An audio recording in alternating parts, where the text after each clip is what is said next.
Hello friends, कैसे हैं आप सब। उम्मीद है आप सब मस्त होंगे। तो बीएससी के क्लास में आपका स्वागत है।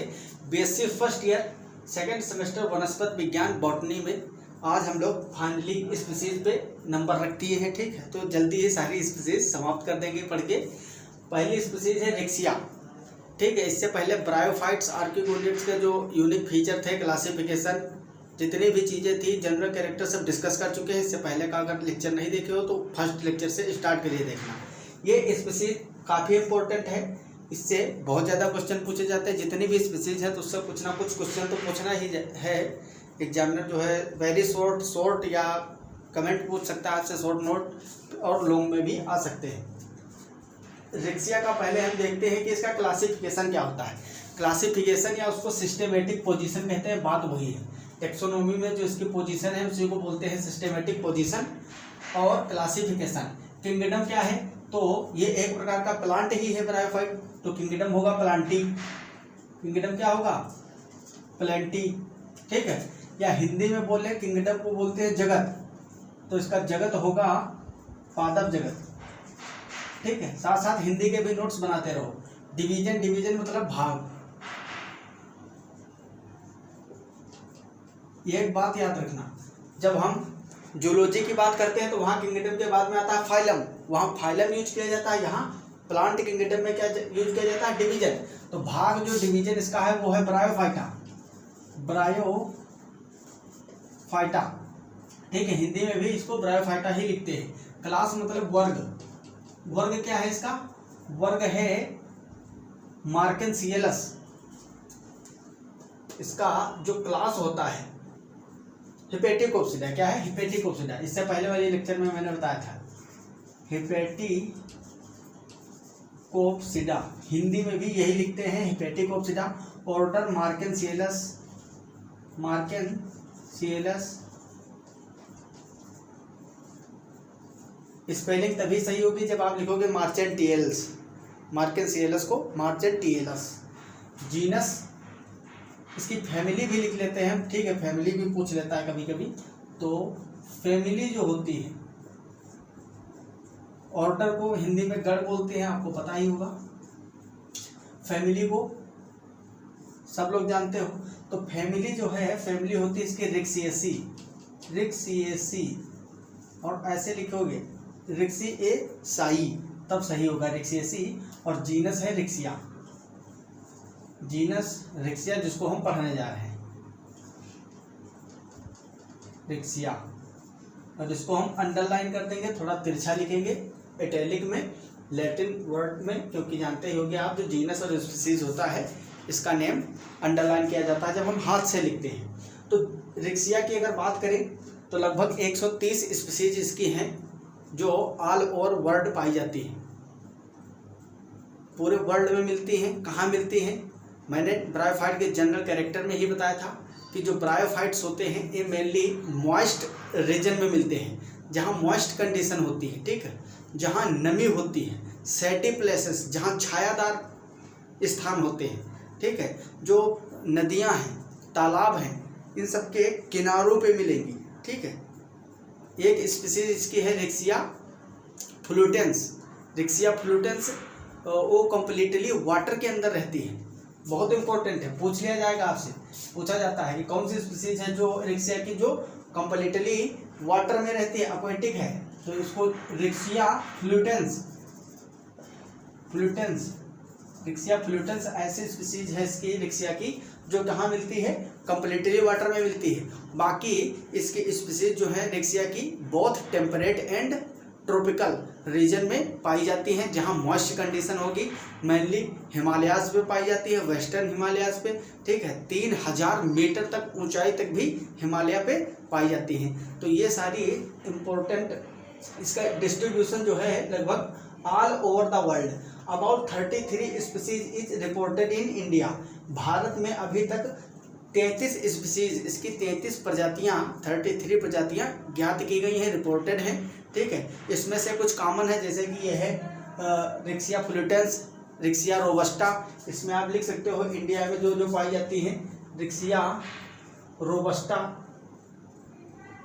रोबस्टा।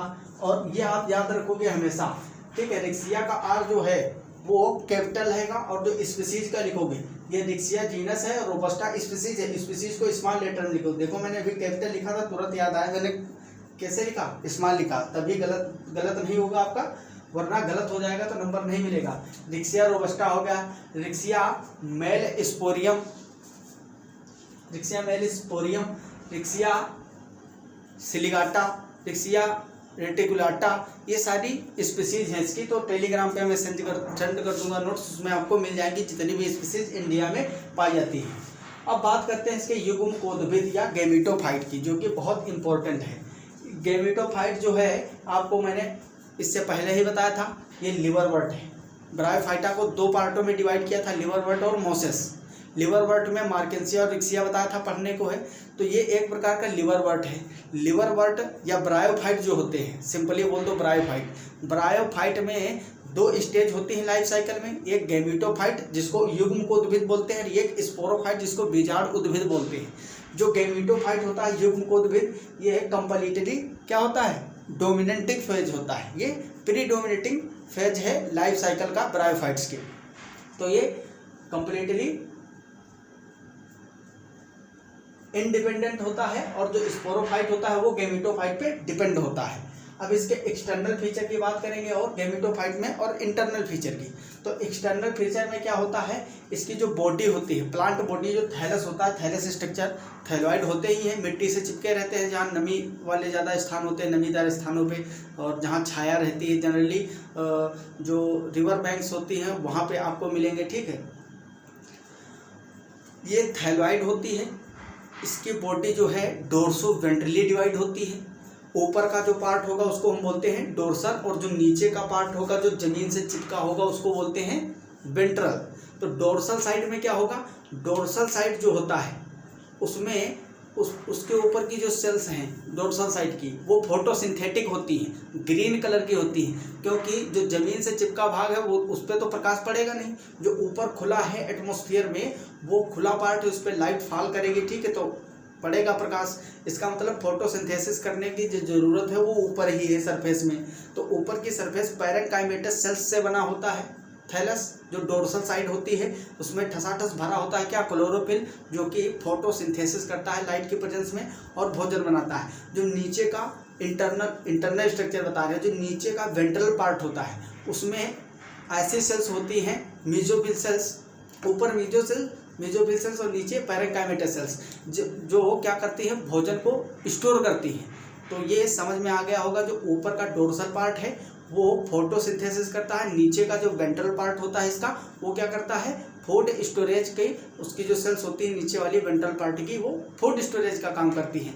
और क्या क्या पाया जाता है ऊपर नीचे, नीचे का जो वेंट्रल होता है, वेंट्रल साइड, उसमें स्केल पाए जाते हैं, स्केल्स और राइजोइड पाए जाते हैं। आपसे शॉर्ट नोट पूछेगा सीधे, राइजोइड ऑफ रिक्सिया, ठीक है, और स्केल्स ऑफ रिक्सिया, एपिकल नोच क्या होता है, ठीक है, ये सारी चीज़ें आपसे पूछी जाएंगी। डोर्सल ग्रूव क्या होता है, तो पहले हम डोर्सल पार्ट की बात करते हैं। एक्सटर्नल फीचर में द गैमेटोफाइट इज फ्लैट, ये कैसा होता है, फ्लैट होता है, चिपका हुआ, जमीन से चिपका रहता है, प्रोस्ट्रेट होता है, थायराइड होता है, इसका स्ट्रक्चर थैलस जैसा होता है, और डोर्सो वेंट्रल होता है, डार्क ग्रीन होता है, डाइकोटोमसली ब्रांच्ड होता है। डाइकोटोमसली ब्रांच्ड का मतलब क्या होता है, यहाँ पे देखो ये थैलस जो है इस तरह से, इसका थैलस यहाँ से डिवाइड हो गया है दो पार्ट में, ठीक है, जैसे कि लग रहा है कि एक लीफ थी उसमें दो लीफलेट बन गए, तो ये यहाँ से डिवाइड होता है, और यहाँ से देखो, यहाँ से भी ये दो पार्ट में डिवाइड, हर जगह दो दो पार्ट में डिवाइड हो जाएगा।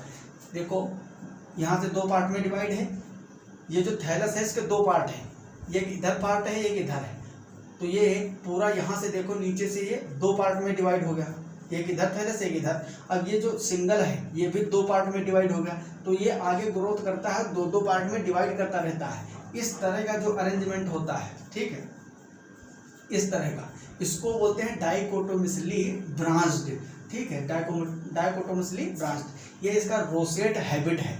रोसेट हैबिट मतलब ये कुछ कंडीशन ऐसी होती है जो रोसेट जैसे बना लेता है, इस अरेंजमेंट को कहते हैं रोसेट। ये इसमें इतने सारे थैलस बने हुए हैं, ये एक सेपरेट थैलस है, बहुत सारे थैलस इस मैनर में अरेंज हो जाते हैं, उसको बोलते हैं रोसेट हैबिट। और ये एक सिंगल थैलस है जिसमें डोर्सल ग्रुप आपको दिखाया गया है, इसमें बीच में मिडरिब होता है, ठीक है। हर थैलस में जो उसका एक ब्रांचेस होती है उसमें इस तरह से क्या पाया जाता है, मिडरिब होती है, मिडरिब। और मिडरिब में बीच बीच में राउंड इस तरह से स्ट्रक्चर मिलेंगे आपको देखने को, उसको बोलते हैं ग्रूव, ठीक है। ग्रूव होती है जिसको डोर्सल ग्रूव या डोर्सल फरो बोलते हैं। और अब बात करते हैं अगर वेंट्रल पार्ट की, ये तो डोर्सल पार्ट की बात हो गई। डोर्सल पार्ट में मिडरिब मिलेगी और डोर्सल ग्रूव मिलेगी। नीचे जो वेंट्रल पार्ट होता है, नीचे वाला पार्ट, उसमें क्या होता है, राइजॉइड होते हैं और स्केल्स होते हैं। तो राइजॉइड का मेन काम क्या है, एब्जॉर्प्शन, अवशोषण करते हैं खनिज और जल का। तो ये नीचे वाले वेंट्रल वाले पार्ट में होंगे जो कि सीधा सॉइल के कांटेक्ट में है, ठीक है। तो इसमें वेंट्रल साइड में राइजॉइड प्रेजेंट होंगे और स्केल्स प्रेजेंट होते हैं, ठीक है। ये एपिकल नोच है, जहाँ से एपिकल नोच से इसकी ग्रोथ होती रहती है, थैलस की ऊपर बढ़ता रहता है। In most of the species each branch of the thallus has midrib. जितने भी इसके ब्रांच हैं थैलस के, सब में ये मिडरिब पाई जाती है। On the dorsal surface, dorsal surface की बात की जा रही है। The midrib is represented by an groove known as dorsal groove और furrow. At the apical end of the thallus the midrib in a depression are called apical notch. अब इसमें सबसे ज़्यादा जो इम्पोर्टेंट पार्ट है वो पार्ट है rhizoids और स्केल्स। जो डोर्सल वाला एक्सटर्नल फीचर में जो डोर्सल पार्ट है, वेंट्रल पार्ट, उसमें आपसे मेनली राइजॉइड और स्केल्स के बारे में पूछता है short note. Rhizoid of Riccia, Riccia के राइजॉइड के बारे में शॉर्ट नोट लिखिए, या फिर रिक्सिया में जो स्केल पाए जाते हैं तो वो बहुत ज़्यादा इंपॉर्टेंट है इसके गेमिटोफाइट के एक्सटर्नल फीचर में। तो उसको भी डिस्कस करते हैं, इसको आप लोग पोस्ट करके नोट कर लो। उसके बाद में इंटरनल स्ट्रक्चर बताते हैं कि इंटरनल स्ट्रक्चर इसको कट करेंगे तो इसके अंदर सेल का अरेंजमेंट किस तरह से होगा। तो आप लोग इसको नोट करो। मैं बोलता ज़्यादातर हिंदी में ही हूँ, तो आप लोग हिंदी वाले जो है स्टूडेंट वो भी आराम से नोट्स बना सकते हैं, कोई उसमें दिक्कत नहीं है।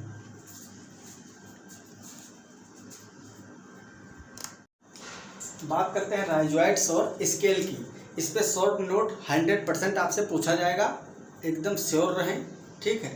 इससे शॉर्ट नोट और वेरी शॉर्ट क्वेश्चन ज़्यादातर आते हैं। राइजॉइड बहुत इंपॉर्टेंट है, राइजॉइड पे शॉर्ट नोट आप लिख के ले लो कि 100% आएगा सेकंड सेमेस्टर बॉटनी में, ठीक है। तो जो राइजॉइड्स होते हैं, मैंने आपको बताया था जो वेंट्रल सरफेस होता है उस पर राइजॉइड और स्केल्स प्रेजेंट होते हैं। राइजॉइड का मेन काम क्या होता है, ये फूड न्यूट्रिशन जो न्यूट्रिशन है और वाटर है, मेनली मिनरल न्यूट्रिशन और वाटर को सॉइल से सक करते हैं, खींचते हैं, एब्जॉर्ब करते हैं, अवशोषित करते हैं। और राइजॉइड का काम क्या होता है, जो थैलस है, थैलस को किसी ना किसी सबस्ट्रेटम मतलब कोई ऐसी वस्तु जिससे चिपका के रखने में हेल्प करते हैं कि थैलस इधर उधर खिसके ना, आराम से चिपका रहे, ठीक है। तो इन कामों में इसका यूज होता है। ये मेनली यूनिसेल्ड होते हैं, एक सेल के बने होते हैं। एक राइजॉइड एक सिंगल सेल का बना होता है। वही बात करें स्केल की, तो स्केल मल्टी सेल्ड होते हैं, मल्टी सेलुलर होते हैं। और ये राइजॉइड्स अनब्रांच्ड भी होते हैं। इसमें दो टाइप के पाए जाते हैं। पहला होता है स्मूथ वॉल्ड राइजॉइड्स और ट्यूबरकुलेट राइजॉइड्स, ठीक है। तो इसमें देखते हैं the ventral surface of the thallus bears many rhizoids and scales. बहुत सारे होते हैं, अभी वेंट्रल सरफेस आपको दिखाए थे ना इससे पहले डायग्राम। यूनिसेलुलर जो राइजॉइड्स होते हैं, the rhizoids which are simply the outgrowth of lower epidermis cells. जो नीचे का वेंट्रल पार्ट होता है, देखो कोई भी बॉडी है, प्लांट बॉडी, तो उसके जो सबसे ऊपर की परत होगी सेल्स की, चाहे डोर्सल हो या वेंट्रल हो, जो उसके ऊपर वाली परत होती है उसको हम बोलते हैं एपिडर्मल सेल। जो ऊपरी सतह पे सेल्स प्रेजेंट होते हैं उसको एपिडर्मल सेल्स बोलते हैं। तो जो नीचे वेंट्रल वाली सतह है उसकी जो ऊपरी नीचे वाली सतह की ऊपरी सेल्स जो, ठीक है, मान लो हम थैलस को उल्टा कर दिए तो जो वेंट्रल सरफेस है ये ऊपर आ गई, इसकी जो सेल्स हैं एपिडर्मल सेल्स उसमें आउट ग्रोथ हो जाता है, ठीक है। वो सेल्स आउट ग्रोथ हो जाता है और उससे राइजॉइड बन जाता है, ठीक है। तो वही बताया गया है which are simply the outgrowth of lower epidermal cells are unicellular or unbranched tubular structures। They are two types. पहला स्मूथ वॉल्ड राइजोइड्स होते हैं। ये यहाँ पे राइजोइड का बड़ा सा स्ट्रक्चर है।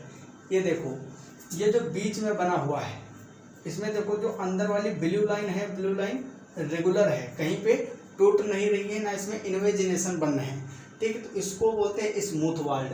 वही जो आसपास के जो साइड वाले हैं, इसमें देखो, इसमें जो ब्लू लाइन है ये क्या हो रही है, ये जो सिंगल सेल है ये बीच बीच में इसमें खांच बन रही, इसको बोलते हैं tuberculate.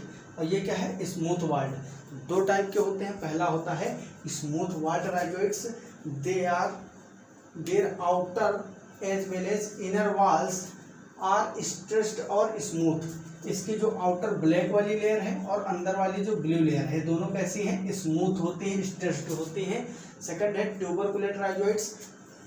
The inner wall of these rhizoids grow into peg like और प्लेट लाइक इन ग्रोथ। इसमें देखो जो आउटर लेयर है, आउटर तो स्मूथ है, लेकिन इनर वाली जो ट्यूबरकुलेट हैं, इसकी इनर वाले में देखो क्या बन रही है, इन ग्रोथ आ रही है, अंदर की ओर ग्रोथ हो रही है, थोड़ी थोड़ी इन्वेजिनेशन बन रहे हैं। तो ये क्या हो गए, ये हो गए ट्यूबरकुलेट। अब बात करते हैं कुछ स्पीशीज की। रिक्सिया मेलेनोस्पोरा और Riccia robusta have mostly smooth walled rhizoids. अगर आपसे वेरी शॉर्ट में 1 नंबर में पूछा जाएगा क्वेश्चन, तो इस तरह से स्पीशीज पूछ लेते हैं। कौन सी वह रिक्सिया की स्पीशीज है जिसमें ओनली स्मूथ वॉल्ड राइजोइड्स पाए जाते हैं, तो आपको स्पीशीज याद रखना रहेगा, रिक्सिया मेलेनोस्पोरा और Riccia robusta. The rhizoids attached the thallus to the substratum and they also help in absorption of water and nutrition from the soil. तो ये इसका फंक्शन हो गया। अब बात करते हैं स्केल्स की। तो स्केल्स, पहली बात याद रखना है, मल्टी सेलुलर होते हैं, मल्टी सेल्ड होते हैं, और ये भी वेंट्रल सरफेस पे जो निचली सतह है थैलस की, वहाँ पाए जाते हैं। The scales are multicellular are cell one cell thick membranous structure, dear pink और वायलेट कलर। ये पिंक और वायलेट कलर के होते हैं क्योंकि इसमें एंथोसाइनिन पिगमेंट प्रेजेंट होते हैं, is due to presence of anthocyanin pigment, ठीक है। They are arranged in a single row along the margins of the thallus plate, growing in moist terrestrial habitats, usually have small और epidermal scales. जो moist condition में, moist terrestrial habitat में अगर species grow कर रही है तो वहाँ जो स्केल होंगे वो स्मॉल होंगे, ठीक है। और जो ड्राई कंडीशन में हैबिट में ग्रो करेंगे उसमें लार्ज और परसिस्टेंट स्केल्स प्रेजेंट होते हैं। तो ये इधर स्केल का स्ट्रक्चर बना हुआ है, एक सिंगल स्केल है। क्या है ये, एक सिंगल स्केल। आपको इस तरह से भी इससे पहले वेंट्रल सरफेस जब बताए थे तो बीच में क्या थे, इस तरह से राइजोइड प्रेजेंट होते हैं और इसके आसपास यहाँ पे क्या प्रेजेंट थे, इस तरह से स्केल्स थे, स्केल प्रेजेंट थे। ये जो स्केल है ये एक सिंगल स्केल बनाया हुआ है, ठीक है। ये सिंगल स्केल है, इसमें बहुत सारी सेल्स हैं, तो ये मल्टी सेलुलर होता है, ये राइजोइड है और ये एक स्केल का स्ट्रक्चर है। तो इस तरह से आज के वीडियो में, आज के लेक्चर में हमने कवर किया रिक्सिया का सिस्टेमेटिक पोजीशन, इसका डिस्ट्रीब्यूशन कहाँ कहाँ पाया जाता है, ठीक है। रिक्सिया फ्लूटस स्पीशीज याद रखना है, जो कि टोटली कंप्लीटली जल में पाई जाती है, एक्वेटिक होती है, जलीय होती है। और हमने डिस्कस किया इसके गैमीटोफाइट के बारे में। गैमीटोफाइट में एक्सटर्नल जो फीचर है इसके, एक्सटर्नल स्ट्रक्चर, डोर्सल साइड में क्या होता है और वेंट्रल साइड में, उसको देख लिए हैं। अगले लेक्चर में आपको रिक्सिया का गैमीटोफाइट में ही जो वेंट्रल जो इंटरनल स्ट्रक्चर है, इसको रिक्सिया के थायरस को काट के देखेंगे, जो सेल्स हैं, सेल का अरेंजमेंट, स्टोरेज रीजन और फोटोसिंथेटिक रीजन। ये क्वेश्चन बहुत पूछा जाता है इंटरनल स्ट्रक्चर पे, इसको डिस्कस करेंगे। और जो रिप्रोडक्शन है इसका लाइफ साइकिल, उसको भी स्टार्ट कर देंगे, उसमें वेजिटेटिव रिप्रोडक्शन को अगले पार्ट में डिस्कस करेंगे। तो अगले लेक्चर में दो चीज़ें, पहली बार जो स्टोरेज रीजन उसमें होते हैं और फोटोसिंथेटिक रीजन मतलब इंटरनल स्ट्रक्चर, सेलुलर स्ट्रक्चर जो होता है अंदर का, और वेजिटेटिव रिप्रोडक्शन, इन दो टॉपिक पर पूरा डिस्कशन किया जाएगा। तो इसको आप लोग पॉज करके नोट कर लो, ठीक है। मिलते हैं अगली क्लास में, अच्छे से पढ़ाई करते रहो, तब तक के लिए okay bye, all the very best.